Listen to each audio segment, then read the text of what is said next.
अस्सलाम वालेकुम tenth class आज का लेक्चर नेक्स्ट चैप्टर पर स्टार्ट कर रहे हैं। ठीक है, इस चैप्टर का नाम ऑर्गेनिक केमिस्ट्री है, चैप्टर नंबर 11। ठीक है, इस चैप्टर में स्टार्टिंग इंट्रोडक्शन से हो रहा है। ठीक है, यहाँ पर कुछ शॉर्ट क्वेश्चंस पे बात होगी और फिर एक शॉर्ट क्वेश्चन के अलावा लॉन्ग क्वेश्चन मैं आपसे डिस्कस करूँगा इसी इंट्रोडक्शन के अंदर। ठीक है, वो आपको मैं यहाँ पे कंप्लीट करवाऊँगा और एक हम लॉन्ग क्वेश्चन मज़ीद करेंगे इसके अलावा, जो हम इस टॉपिक के अंदर स्टार्ट कर रहे हैं। इसको टॉपिक को स्टार्ट करते वक्त हम इसको आगे डिस्कस करेंगे। तो स्टार्ट करते हैं अपना टॉपिक। सबसे पहले हम शॉर्ट क्वेश्चन पे मूव कर रहे हैं। सबसे पहले शॉर्ट क्वेश्चन बेटा इस फर्स्ट पैराग्राफ के लिए आपको लिख लें। स्टार्टिंग में क्वेश्चन है, what was early concept of scientists about organic chemistry. मतलब जो ऑर्गेनिक केमिस्ट्री के मुतालिक जो माजी के साइंसदान थे उनका क्या ख्याल था, उनकी क्या राय थी ऑर्गेनिक केमिस्ट्री के मुतालिक। तो ये स्टार्टिंग में आप फर्स्ट लाइन से स्टार्ट लेंगे। ठीक है, यानी 1828 से पहले ऑर्गेनिक केमिस्ट्री को साइंटिस्ट जो थे वो कहते थे कि वो ये ब्रांच है केमिस्ट्री की जिसमें कंपाउंड जो होते हैं वो हासिल होते हैं प्लांट से और एनिमल से। प्लांट्स या एनिमल से हासिल होने वाले कंपाउंड्स को कहा गया है कि वो कंपाउंड्स जो प्लांट्स और एनिमल से हासिल होते हैं उनको क्या कहा जाता है, ऑर्गेनिक कंपाउंड्स। और इस कंपाउंड पर मुश्तमिल नॉलेज को कहा जाता है ऑर्गेनिक केमिस्ट्री। और ये जो बेसिकली वर्ड ऑर्गेनिक है इसका मतलब क्या है, लिविंग थिंग्स, मींस के लिविंग ऑर्गेनिज्म से हासिल होने वाले कंपाउंड्स को हम नाम देते हैं ऑर्गेनिक कंपाउंड्स का। और उस कंपाउंड के ऊपर स्टडी करने वाली ब्रांच ऑफ केमिस्ट्री जो है, केमिस्ट्री की ब्रांच है, ऑर्गेनिक केमिस्ट्री कहलाती है। The word organic signifies life, यानी कि जो लफ्ज़ ऑर्गेनिक है उसका मतलब क्या है, वो सिग्निफाई कर रही है लाइफ को। ठीक है, तो ये हमारा यहाँ पे क्वेश्चन है, क्वेश्चन नंबर 1 शॉर्ट क्वेश्चन के तौर पे हमने यहाँ पे डिस्कस किया। इसके बाद आते हैं क्वेश्चन नंबर 2 पर, वो आपको मैं लिखवा रहा हूँ। What was Lavoisier concept about composition of plants and animals. Lavoisier एक माजी का साइंसदान था जिसकी सोच यही थी कि वो ऑर्गेनिक कंपाउंड्स प्लांट्स या एनिमल से ही हासिल होते हैं। तो इसके मतलब एक सवाल यहाँ पे बनाया गया है जो मैं आपके सामने लिख रहा हूँ, आपके सामने बता रहा हूँ कि जी वो लेवॉइजर का कॉन्सेप्ट क्या था एनिमल्स और प्लांट्स की कंपोजिशन के ऊपर। क्योंकि ये कॉन्सेप्ट था उस दौर के साइंटिस्टों का कि वो कंपाउंड जो प्लांट्स और एनिमल से ऑब्टेन होते हैं उन्हें हम कहते हैं ऑर्गेनिक कंपाउंड्स। तो यहाँ पे आप देख रहे होंगे लेवॉइजर से स्टार्ट हो रहा है। Lavoisier showed that the compounds जो ऑब्टेन्ड होते हैं प्लांट से और एनिमल से। ठीक है, उसने इंडिविजुअली डिस्कस किया कि जो प्लांट्स से हासिल होने वाले कंपाउंड्स होते हैं उनमें क्या होता है, उनमें कौन से एलिमेंट्स एग्जिस्ट करते हैं। उनमें कार्बन, हाइड्रोजन और ऑक्सीजन एलिमेंट्स होते हैं। ठीक है, ये आपके सामने मौजूद है। Lavoisier showed that the compounds obtained from plants were made of carbon, hydrogen और ऑक्सीजन एलिमेंट्स। या आप प्लांट्स के लिए हेडिंग देकर फिर आप लिख सकते हैं। उसके बाद आप एक एनिमल की हेडिंग दे दीजिएगा। एनिमल्स के मतलब क्या सोच थी लेवॉइजर की कि वो कंपाउंड्स जो एनिमल से ऑब्टेन होते हैं उनमें वो एलिमेंट्स पाए जाते हैं जिनको कार्बन, हाइड्रोजन, ऑक्सीजन, ठीक है, नाइट्रोजन, सल्फ़र, फॉस्फोरस का नाम दिया जाता है। ये वो एलिमेंट्स हैं जो कि ऑर्गेनिक कंपाउंड्स बनाते हैं। और ये हासिल कहाँ से होते हैं, ये हासिल होते हैं एनिमल से। इसके बाद आते हैं एक और क्वेश्चन के ऊपर। ठीक है, तो क्वेश्चन है कि जी give examples of some important organic compound. आपने एग्जांपल बतानी है बहुत सारे ऑर्गेनिक कंपाउंड्स के मतलब, या ऑर्गेनिक कंपाउंड्स के बारे में आपने बताना है कि ऑर्गेनिक कंपाउंड्स की कौन कौन सी एग्जांपल्स हैं। तो इसमें आप जो है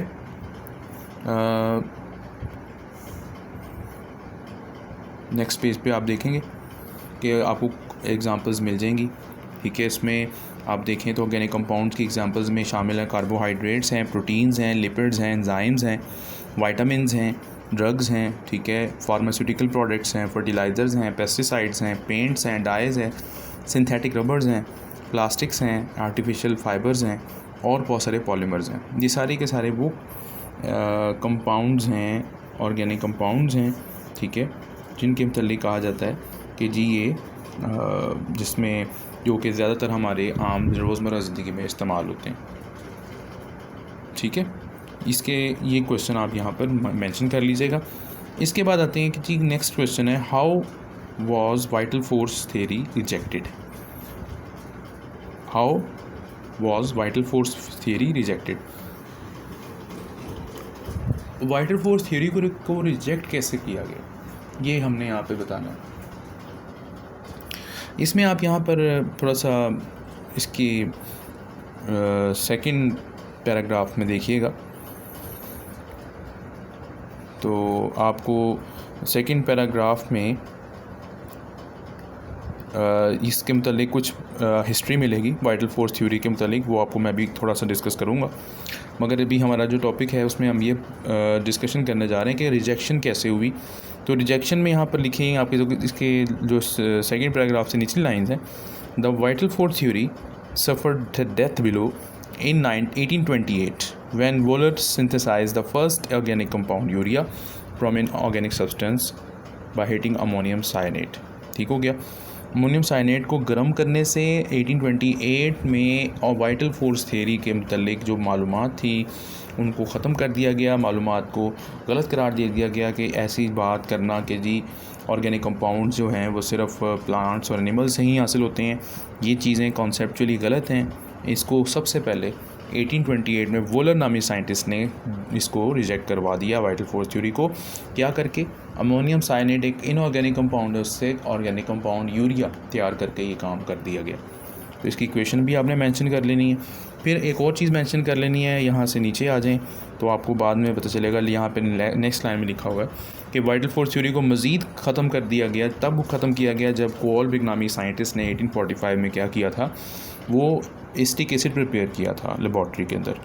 तो ये दो एग्जांपल्स ऐड करनी है आपने वाइटल फोर्स थ्योरी की रिजेक्शन में। तो हम यहाँ पे ये बात अंडरस्टैंड कर चुके होंगे कि वाइटल फोर्स थ्योरी को रिजेक्ट क्यों किया गया, रिजेक्शन की वजह क्या है। कि रिजेक्शन की वजह ये थी कि एक साइंटिस्ट ने यूरिया तैयार कर लिया और एक दूसरे साइंटिस्ट ने एसिटिक एसिड लेबॉर्ट्री में तैयार कर लिया। तो ये दोनों ही बेसिकली कंपाउंड्स ऑर्गेनिक कंपाउंड्स हैं और इसलिए इसको वाइटल फोर्स थ्योरी को रिजेक्ट कर दिया गया। तो ये है यहाँ पर इसके इस पैराग्राफ में शॉर्ट क्वेश्चंस पे मुतल्लिक बातें। फिर इसके बाद आते हैं एक लॉन्ग क्वेश्चन पे। इसी पैराग्राफ में क्वेश्चन लॉन्ग क्वेश्चन के तौर पे भी बात हो जाती है। वो क्वेश्चन मैं आपको लिखवा देता हूँ कि जी what was vital force theory, vital force theory क्या थी और इसको रिजेक्ट कैसे किया गया। रिजेक्शन के मतलब तो मैंने आपको बता दिया, ये से पहले अभी ये लास्ट जो मैंने भी आपको शॉर्ट क्वेश्चन बताया इसमें रिजेक्शन का मतलब समझा दिया, रिजेक्शन कैसे हुई वो भी पता चल गया। लेकिन इसकी वाइटल फोर्स थ्योरी के मतलब बातें क्या थी या वाइटल फोर्स थ्योरी क्या थी, ये आपको ज़रूर मैं यहाँ पे मेंशन करवा दूँ या बता देता हूँ। तो इसमें यहाँ पर सबसे पहले जो है आपने इंट्रोडक्शन की हेडिंग दे देनी है, ठीक है। ये क्वेश्चन आप लॉन्ग क्वेश्चन के तौर पर ले लें, लॉन्ग क्वेश्चन में आप इसे ऐड कर लें ये कि what was vital force theory, how it was rejected.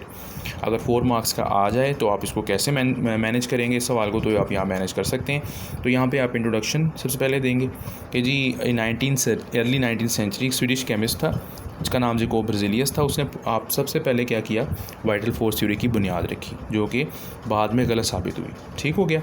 अब आते हैं इसकी डेफिनेशन के मतलब क्या था, इसके मतलब डेफिनेशन क्या थी इसकी वाइटल फोर्स थ्योरी की। According to this theory organic compound, यहाँ पे आप हेडिंग बना लीजिएगा डेफिनेशन की कि जी according to this theory organic compound could not be prepared in laboratory because they were suppose to be synthesised under the influence of the mysterious force called vital force थी। तो ये vital force ऐसी force थी जिसके मतलब कहा जाता था कि ये एक ऐसी गैर मरई कुव्वत है जो नज़र नहीं आती, मगर इसके बड़े कारनामे ये हैं कि ये ऑर्गेनिक कंपाउंड प्रिपेयर करती है एनिमल्स में और प्लांट्स में। ये बातें यहाँ पर आपको इसकी डेफिनेशन में मेंशन करनी पड़ेंगी। फिर उसके बाद आप इसकी रिजेक्शन पे आ जाएंगे, डिस्कशन कर लेंगे, रिजेक्शन के ऊपर आ जाएंगे। रिजेक्शन पे आप यहाँ पे जो है वो बता देंगे कि जी आखिर इसका एंड कैसे हुआ कि वाइटल फोर्स थ्योरी जो है वो सफ़र्ड डेथ बिलो इन 1828 में इसकी रिजेक्शन हो गई। आप हेडिंग बना सकते हैं rejection of vital force theory, और इसमें आप ये अमोनियम साइनेट वाली इक्वेशन और कॉल्ब तक मुकम्मल कर सकते हैं इस सवाल को। ठीक है, तो ये सवाल आपका लॉन्ग बन जाएगा। 4 मार्क्स अगर आप इसको मेंशन करते हैं कि जी क्वेश्चन आ जाता है what was vital force theory, how it was rejected, तो आप इसको इस तरह से भी मेंशन कर सकते हैं। वाइटल फोर्स थ्योरी की पहले इंट्रोडक्शन बता दें, उसके बाद इसकी डेफिनेशन पे अंडरस्टैंडिंग डेवलप कर दें, उसके बाद आप rejection of vital force theory को डिस्कस कर लें। तो ये एक मुकम्मल लॉन्ग क्वेश्चन भी आप 4 मार्क्स का अटैम्प्ट कर सकते हैं। ठीक है बेटा। तो इसके बाद आते हैं नेक्स्ट एक लॉन्ग क्वेश्चन की तरफ, जो नेक्स्ट पेजेस पे हमारे सामने मौजूद है, वो डिस्कस करने जाएंगे। सबसे पहले हमारा जो जिसके बारे में हम डिस्कशन करने जा रहे हैं कि जी आपके सामने जो क्वेश्चन है वो लॉन्ग क्वेश्चन के तौर पे आपके सामने इस टाइम हम डिस्कस करने जा रहे हैं, और ये इंपॉर्टेंट क्वेश्चन भी है। तो इसमें क्वेश्चन ये है कि एक्सप्लेन करना है आपने टाइप्स को, ठीक है, और टाइप्स ऑफ ऑर्गेनिक कंपाउंड्स को, ठीक है। ऑर्गेनिक कंपाउंड की टाइप्स को सबसे पहले आप यहाँ पे एक्सप्लेन करेंगे, आप इसको एक्सप्लेनेशन में लेकर आएंगे।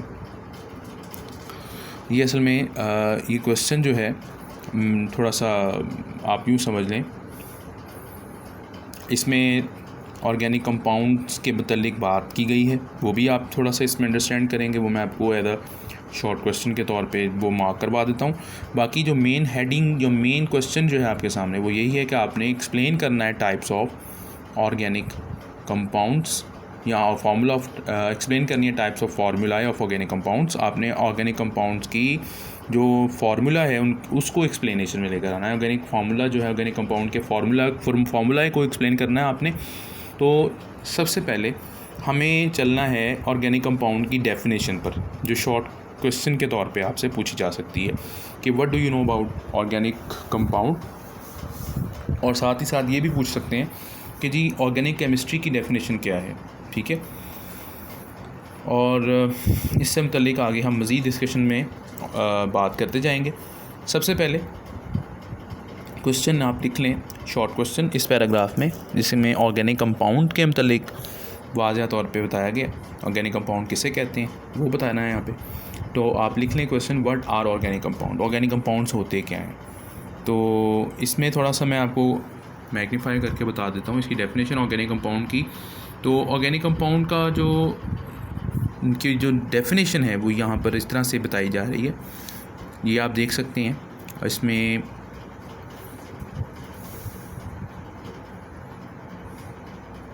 ऑर्गेनिक कंपाउंड आर हाइड्रोकार्बन्स, ठीक है, एंड देयर डेरिवेटिव्स।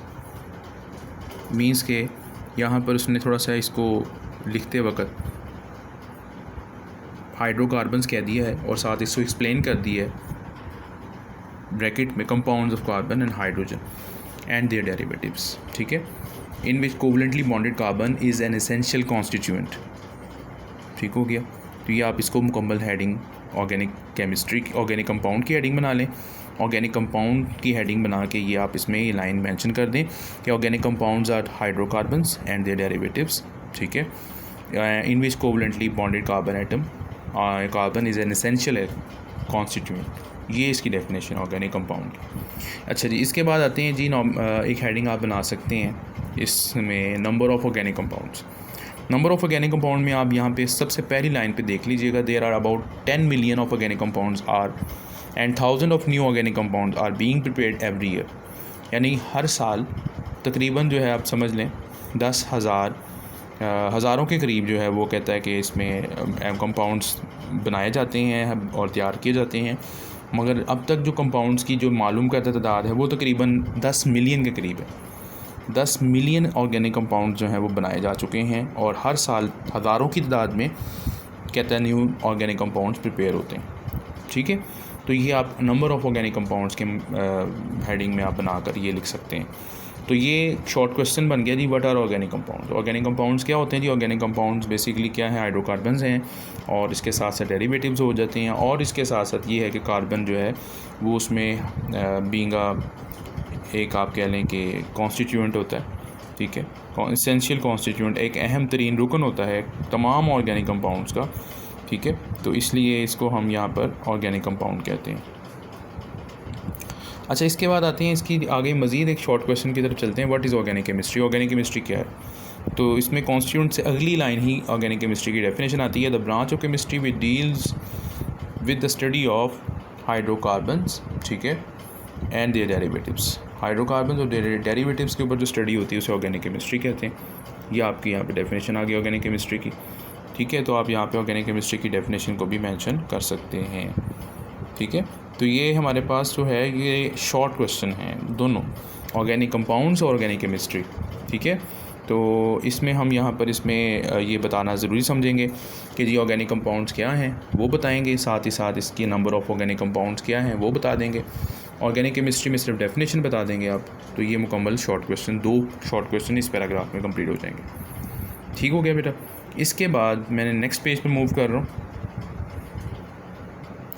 यहाँ पे आपने क्वेश्चन एक बना लें, यहाँ पे इस चीज़ पर आप एक क्वेश्चन लिख लें इस पैराग्राफ के लिए कि जी which are organic compounds yet they contain carbon. Means के ऐसे कंपाउंड जिनमें कार्बन पाया जाता है मगर वो ऑर्गेनिक कंपाउंड्स नहीं हैं, उनके बारे में आप क्या जानते हैं। Which are organic compounds inorganic compound, which are inorganic compound yet they contain carbon, जबकि वो क्या रखते हैं, कार्बन रखते हैं, ठीक है। तो इसमें आप क्वेश्चन यही बना लें, विच आर इनऑर्गेनिक कंपाउंड्स, ठीक है, दे कंटेन कार्बन, ठीक है। Which are inorganic compound which contain carbon, ठीक है। वो कौन से इनऑर्गेनिक कंपाउंड हैं जिनमें कार्बन एग्जिस्ट करती है, जिनमें कार्बन फॉल करती है, जिनमें कार्बन पाई जाती है, ठीक है। तो आपने बता देना है यहाँ पे कि जी ऑक्साइड्स ऑफ कार्बन, ठीक है, कार्बन मोनोऑक्साइड हो गया, कार्बन डाइऑक्साइड हो गया, कार्बोनेट्स हो गए, बाइकार्बोनेट्स हो गए, कार्बाइड्स हो गए, ये वो तमाम कंपाउंड्स इनऑर्गेनिक कंपाउंड्स हैं जिनमें कार्बन एग्जिस्ट करती है, ठीक है, जिनमें कार्बन एग्जिस्ट करती है। Means they are not treated as organic compound. उनको हम ट्रीट तो नहीं करते ऑर्गेनिक कंपाउंड के, मगर उनकी कुछ प्रॉपर्टीज़ कहते हैं कि मुख्तलिफ होने की वजह से हम उनको ऑर्गेनिक कंपाउंड में शामिल नहीं करते। तो इस वजह से यहाँ पर हम इनको कहते हैं कि जी दीज आर इनऑर्गेनिक कंपाउंड्स। तो क्वेश्चन हमने यहाँ पे लिख लिया कि क्वेश्चन मैंने आपको बता दिया कि what do you know about inorganic compound which contain carbon, या आप ये कह सकते हैं कि which are inorganic compounds which contain carbon. तो आप बताएं कि वो इनऑर्गेनिक कंपाउंड्स कौन से हैं जिनमें कार्बन एग्जिस्ट करता है। तो वो आपने बता दिया, कार्बन के ऑक्साइड्स हैं, इसके अलावा कार्बोनेट्स हैं, बाइकार्बोनेट्स हैं, कार्बाइड्स हैं। और ये क्यों नहीं ऑर्गेनिक कंपाउंड में शुमार होते, क्योंकि इनकी प्रॉपर्टीज़ जो हैं वो मुख्तलिफ होती हैं ऑर्गेनिक कंपाउंड से, इस वजह से इनको शुमार नहीं करते ऑर्गेनिक कंपाउंड्स के अंदर, ठीक है। अब आते हैं उसी अपने मेजर लॉन्ग क्वेश्चन की तरफ, ठीक है। तो यहाँ पे इस पैराग्राफ में एक लॉन्ग क्वेश्चन की बजाय हमने शॉर्ट क्वेश्चन बना लिया। इसके अलावा इससे पिछले वाले जो पैराग्राफ में हमने 2 शॉर्ट क्वेश्चन बना लिए। जी ऑर्गेनिक केमिस्ट्री किसे कहते हैं, ऑर्गेनिक कंपाउंड किसे कहते हैं, ये बातें आप लोगों को समझाई गई हैं यहाँ पे। इसमें आप लोग अच्छी तरह समझ लीजिएगा। इसके अलावा यहाँ पे एक छोटी सी इन्फॉर्मेशन है नेफ्थलीन के मतलब, जिसे हम मॉथ बोल्स कहते हैं। इंटरेस्टिंग इन्फॉर्मेशन है, ये शॉर्ट क्वेश्चन के तौर पे भी आपसे पूछ सकते हैं, ठीक है, कि जी व्हाट आर मॉथ बोल्स। तो मॉथ बोल्स जो बेसिकली क्या हैं, ये आमतौर पे ऑर्गेनिक कंपाउंड्स होते हैं, इन्हें नेफ्थलीन का नाम देते हैं। इनको आमतौर पे ये किस लिए इस्तेमाल होते हैं, ये मॉथ बॉल्स जो हैं वो ख़ास तौर पे कीड़े मकोड़ों को दूर रखने के लिए इस्तेमाल किए जाते हैं। ये बेसिकली ऑर्गेनिक कंपाउंड है।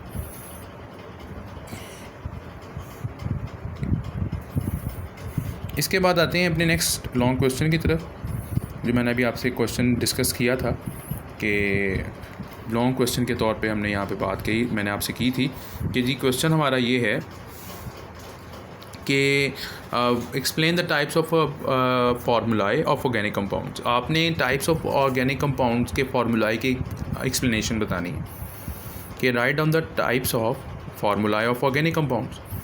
तो सबसे पहले आपने यहाँ पे इसका सवाल लिख लेना है लॉन्ग क्वेश्चन के लिए, explain the types of formulae of organic compounds. Explain the types of formulae of organic compounds.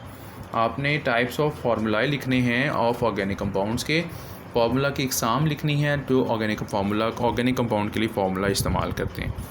तो सबसे पहले आपने यहाँ पे स्टार्टिंग में ही लिखना है कि 4 तरह के फार्मूला ऑर्गेनिक कंपाउंड्स को एक्सप्रेस करने के लिए हम यूज़ करते हैं।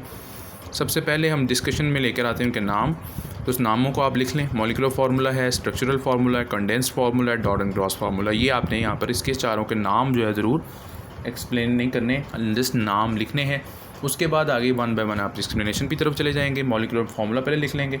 मॉलिक्यूलर फार्मूला के बारे में आप लोग जानते हैं, आसान सा फार्मूला है, ऐसा फार्मूला है जो आम तौर पे यूँ कह दें या यूँ कह लें कि आप ऑर्गेनिक कंपाउंड्स में जो एक्चुअल नंबर ऑफ़ एटम्स होते हैं उनको अगर रिप्रेजेंट करना है तो उसके लिए हम मॉलिक्यूलर फार्मूला इंप्लीमेंट करते हैं। मॉलिक्यूलर फार्मूला बेसिकली क्या है? The formula which represent the actual number of atoms present in one molecule of organic compound. Organic compound के एक मॉलिक्यूल में एटम्स की असल तादाद को एक्सप्रेस करने वाला फार्मूला कहलाता है मॉलिक्यूलर फार्मूला। इसमें आपने एग्जांपल ज़रूर दे देनी है। एग्जांपल में आपके सामने आप ब्यूटेन की एग्जांपल है, ठीक है। तो ब्यूटेन के अंदर आप जानते हैं 4 कार्बन के एटम्स हैं और 10 किसके हैं? हाइड्रोजन के एटम्स हैं। ठीक हो गया जी, ये तो हमारे सामने एग्जांपल आ गई। तो ये आपने सबसे पहले मॉलिक्यूलर फार्मूला की हेडिंग देकर उसके बाद उसकी एग्जांपल पे मेंशन कर देनी है बात। उसके बाद आते हैं जो नेक्स्ट फार्मूला की हम टाइप पढ़ रहे हैं ऑर्गेनिक कंपाउंड्स के लिए, वो है स्ट्रक्चरल फार्मूला। स्ट्रक्चरल फार्मूला क्या है? स्ट्रक्चरल फार्मूला की डेफिनेशन, सबसे पहले आप इसकी डेफिनेशन पे आएंगे, डेफिनेशन लिखेंगे। स्ट्रक्चरल फार्मूला क्या है? स्ट्रक्चरल फार्मूला बेसिकली कहता है कि ये वो फार्मूला है जो कि आम तौर पे स्ट्रक्चर को रिप्रेजेंट करता है, अरेंजमेंट को रिप्रेजेंट करता है। किसकी? एटम्स की, और वो भी एलिमेंट्स के। एटम्स किसके हैं? एलिमेंट्स के हैं, और वो एक अरेंजमेंट के अंदर जो है वो अटैच हैं। उस अटैचमेंट की अरेंजमेंट को एक्सप्रेस करने का फार्मूला कहलाता है स्ट्रक्चरल फार्मूला। तो स्ट्रक्चरल फार्मूला असल में क्या है? वो फार्मूला जो क्या करता है, जो क्या आमतौर पे एक्सप्रेस करता है, किसको एक्सप्रेस करता है जी? जो अरेंजमेंट को एक्सप्रेस करता है, और वो फार्मूला क्या कहलाता है? स्ट्रक्चरल फार्मूला कहलाता है। तो इसमें हमने स्ट्रक्चरल फार्मूला की डेफिनेशन को मेंशन करना है कि वो फार्मूला जो ऑर्गेनिक कंपाउंड में एटम्स की अरेंजमेंट को एक्सप्रेस करने के लिए इस्तेमाल होता है, उसे हम क्या कहते हैं? उस फार्मूले को कहते हैं स्ट्रक्चरल फार्मूला। अच्छा जी, आगे इसकी एग्जांपल आप इसमें मेंशन कर देंगे। स्ट्रक्चरल फार्मूला की एग्जांपल्स में आप देख लें तो सिंगल बॉन्ड भी है, डबल बॉन्ड भी है, ट्रिपल बॉन्ड भी है। तो इन structural formula single bond is represented by single line, double bond represented by double line, triple bond represented by triple lines. ठीक हो गया। अच्छा जी, इसके बाद आप एग्जांपल दे सकते हैं, नॉर्मल ब्यूटेन की एग्जांपल दे सकते हैं, आइसोब्यूटेन की एग्जांपल आपके सामने मौजूद है, इसमें आप एग्जांपल्स मेंशन कर सकते हैं। अच्छा, इसके बाद आते हैं थर्ड टाइप के ऊपर आते हैं जी, कंडेंस फार्मूला। कंडेंस फार्मूला क्या होता है? कंडेंस फार्मूला जी आमतौर पे ये फार्मूला एक ऑर्गेनिक कंपाउंड को एक्सप्रेस करने के लिए एक फार्मूला है जिसमें एटम्स के ग्रुप को, जो कि एक एटम कार्बन के साथ जुड़े होते हैं, ठीक है, कार्बन एटम के साथ जो एटम दूसरे होते हैं अटैच होने वाले एटम्स हैं, उन कह लें कि एटम्स के ग्रुप को, ठीक है, एक्सप्रेस करने के लिए एटम्स के ग्रुप को जो कार्बन एटम के साथ अटैच होते हैं, ठीक है, उसको एक्सप्रेस करने वाला फार्मूला कहलाता है कंडेंस फार्मूला। तो formula that indicate the group of atoms, indicate करता है ग्रुप ऑफ एटम्स को जो अटैच होते हैं कार्बन एटम्स के साथ, उस फार्मूले को क्या कहते हैं? कंडेंस्ड फार्मूला कहते हैं। और ये स्ट्रेट चेन के साथ, स्ट्रेट चेन भी हो सकते हैं या ब्रांच चेन भी हो सकते हैं। मीन्स कि ग्रुप ऑफ एटम्स जो होते हैं वो स्ट्रेट चेन के साथ भी हो सकते हैं या ब्रांच चेन के साथ भी अटैच हो सकते हैं। इसलिए इस फार्मूले को क्या कहते हैं? कंडेंस्ड फार्मूला कहा जाता है। कंडेंस्ड फार्मूला क्या होता है? कंडेंस्ड फार्मूला वो फार्मूला है जो किसी भी ऑर्गेनिक कंपाउंड के मॉलिक्यूल में एटम्स के ग्रुप को एक्सप्रेस करता है, और जो कि किसी कार्बन एटम के साथ अटैच होते हैं। और ये ग्रुप ऑफ एटम या तो कहता है वो कंडेंस जो होता है वो स्ट्रेट चेन पर होता है, या ये ग्रुप ऑफ एटम जो होता है वो किस पर होता है? किसी भी ब्रांच के ऊपर होता है। तो इस ग्रुप ऑफ एटम्स को एक्सप्रेस करने के लिए जो फार्मूला इम्प्लीमेंट होता है या जो फार्मूला इस्तेमाल होता है उसे क्या कहते हैं? उसको कहते हैं आमतौर पे कंडेंस्ड फार्मूला। ठीक है, तो इससे अगले पेज पर आप देख सकते हैं इसकी एग्जांपल्स एग्जिस्ट करती हैं। एग्जांपल्स मौजूद है हमारे सामने, एग्जांपल्स आपके सामने यहाँ पर होंगी।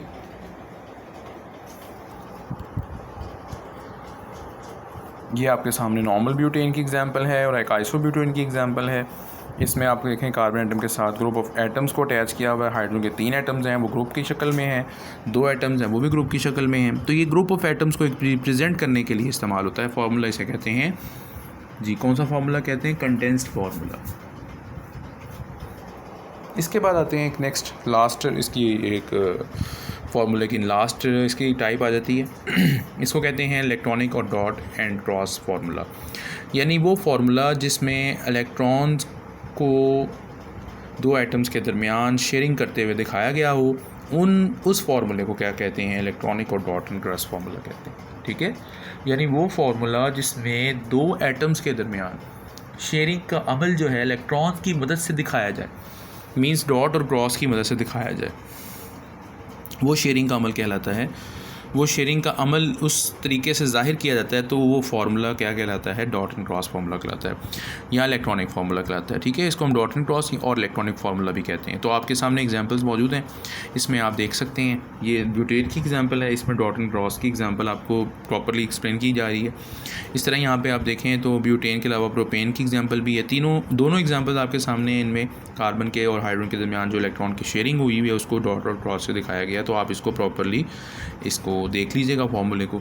तो हमने यहाँ पे आज लॉ क्वेश्चन ये डिस्कस किया कि टाइप्स ऑफ फार्मूला जो हैं ऑफ ऑर्गेनिक कंपाउंड्स, वो हमने डिस्कस किया, explain types of formula of organic compound, यानी हमने ऑर्गेनिक कंपाउंड के फार्मूला के टाइप्स को डिस्कस कर दिया। तो 4 टाइप्स थी फार्मूला की ऑर्गेनिक कंपाउंड्स को एक्सप्रेस करने के लिए। सबसे पहले मॉलिक्यूलर फार्मूला, दूसरे नंबर पर हमारे सामने स्ट्रक्चरल फार्मूला, तीसरे नंबर पर कंडेंस फार्मूला, चौथे नंबर पर हमारे पास इलेक्ट्रॉनिक फार्मूला। तो ये 4 टाइप्स पे हमने आज डिस्कशन की। ये लॉन्ग क्वेश्चन के तौर पे बात कर ली, यानी आज हमने कुछ शॉर्ट क्वेश्चन पे डिस्कशन की और इसके अलावा हमने 2 लॉन्ग क्वेश्चन डिस्कस कर लिए। तो ये था आज का हमारा टॉपिक बेटा। इसमें अगर आपको फिर भी कोई मसला हो तो ज़रूर बेटा कंसल्ट करें, ज़रूर पूछें, ज़रूर अपनी जो है वो आप इसमें कन्फ्यूजन को दूर करें, और अगर कोई चीज़ नहीं समझ आती तो बार बार पूछें।